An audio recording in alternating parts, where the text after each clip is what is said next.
As a navigator, I know one of the things that even in our coaching, what you're really good at is asking those questions that uncover things, but you don't pretend to be the, oh yeah, okay, so here's what we got to do for your taxes and here's what we got to do for this. no. So you will bring in, or you can work with the existing, if there's a CPA firm or a law firm, if they don't have that, you have access to those people to bring in as well.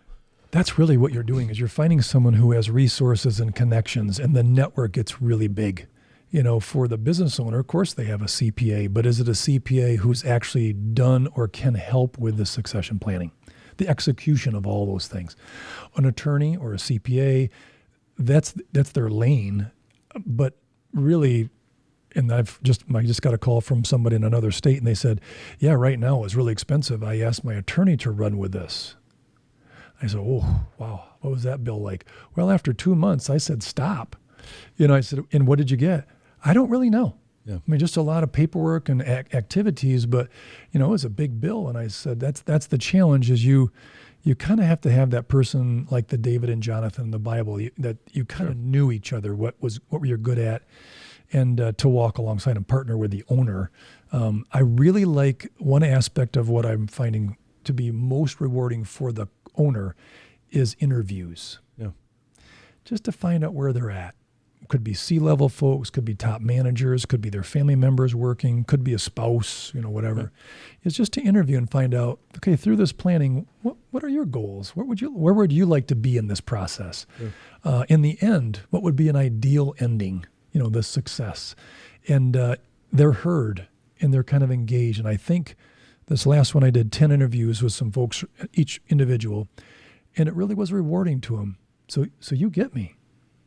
Well, yeah, it's key because the company has to keep going. Yes, there's absolutely. customers and there's employees and so forth.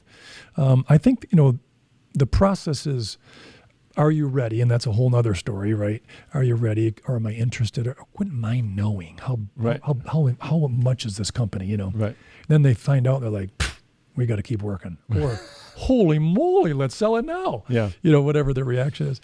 But I think the second part is formation of the team. Sure. Formation of your company. Are you ready? Is the CPA ready? Is the CFO ready? Are they on the same page?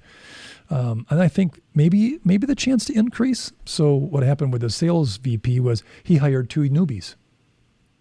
And he had the 2 oldest, who were 60, training the newbies to share that book of business. And you knew in a couple of years, the experienced people would move on, absolutely. move to Florida or Arizona, wherever they do. And then the next ones are ready. So it really got them thinking, increase. Then I think the other part, then you make the selection. I'm going to sell to XYZ company. They look like a good fit. Or I'm going to sell internally. Looks like those people are ready. So you make that selection of how it's going to go, what And turns it's success. and then you have success. Yes. Yeah. Hey, I'm Greg from the Craig and Greg Show. And if you've enjoyed this clip, please go for the full edition and subscribe so you get notified when we send another episode for you to be challenged as a leader.